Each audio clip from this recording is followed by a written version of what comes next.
bad economics, hate making for bad economics. Rajat Sethi, I want to come to you now.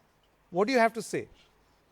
You know, it's like saying I'm going for tourism in Syria, as Richa Chadda said once in our program.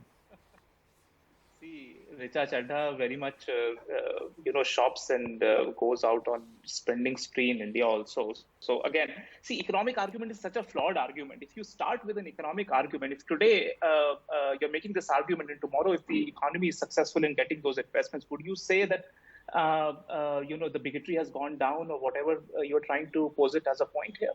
Of course not. So do not mix societal issues with economics broadly.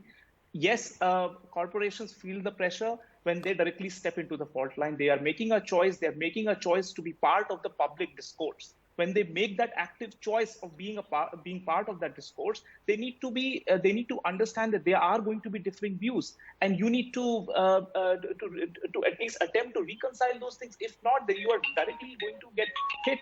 And no, Rajat, by that logic, if I were to add, by that logic, a Zomato, when in August 29, a person wrote to Zomato saying that I do not want my food delivered from a Muslim agent, Zomato wrote back saying that food has no religion. Right? Do you think that they should not, that made for bad economics? Do you think a Bajaj, that's what I'm saying, which is very openly speaking up, is making for bad economics? No. What I'm saying is that economics is not the question here. Economics cannot drive and answer societal problems. One way or the other, now today, Rajiv Bajaj might be making a position, tomorrow there'll be few more corporates which will make opposing position. How does that address any of the societal questions?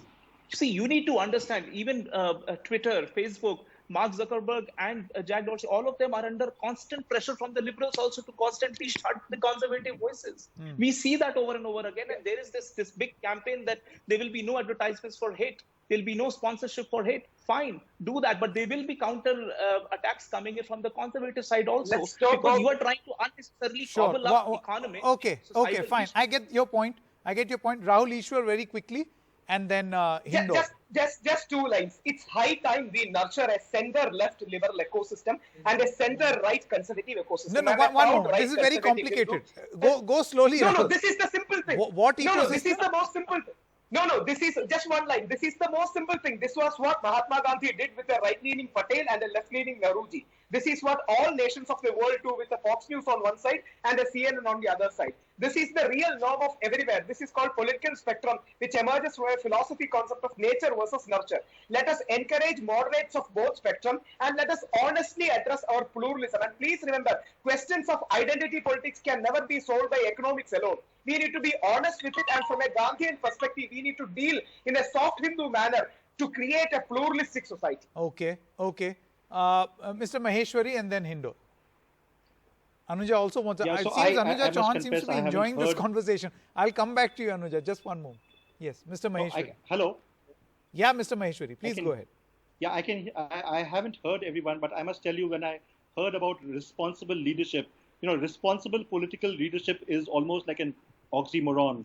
But here I think we need to look at how this incident is going to impact perhaps the entire creative world. We have had movies. I heard of the mention of Amar Akbar Anthony, but how is this going to impact the entire creative process in this country?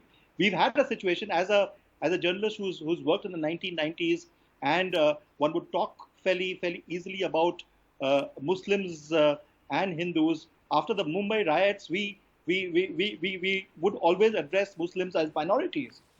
And I think from then on, journalism has changed. But here we had a creative process. Here was an ad which was very innocuous, and it was loved by a whole lot of people when we all saw it. And this is going to impact the entire creative process. And it's unfortunate that the political leaderships of the day are not doing anything about it. Very important point. And here's the thing where Mr. Tata has some great connects with the powers that be in Nagpur. He could have just ensured that this thing is perhaps nipped in the bud. So clearly this is going to have a far-reaching impact on the entire creative process.